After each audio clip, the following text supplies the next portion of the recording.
একটু খেয়াল করে শুনেন। স্বামীর দিকে পিঠ করে ঘুমানো কি সত্যিই নিষিদ্ধ? অনেকে এটা জানে না। নারীদের সব সময় বলা হয় যে ঘুমানোর সময় স্বামীর দিকে পিঠ করে ঘুমিও না, কিন্তু আপনি কি কখনো ভেবেছেন কেন? কোনো কুসংস্কার নয় বা শুধু কোনো প্রথা নয়, এর পেছনে মেডিকেল সায়েন্স এবং ইমোশনাল সত্য লুকিয়ে আছে।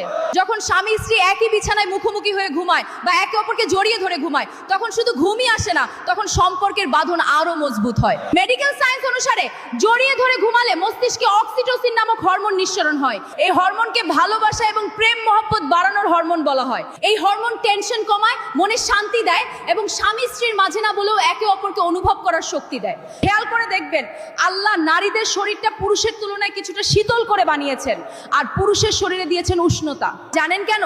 যেন শীতের রাতে বা কষ্টের মুহূর্তে স্বামী তার উষ্ণতা দিয়ে স্ত্রীকে আগলে রাখতে পারে। এটা শুধু দুইটি শরীরের মিলনই নয়, এটা হলো আল্লাহ পাকের কোরআনে বলা ইন্নাল্লাহ গফুরুর রহিম, অর্থাৎ তোমরা একে অপরের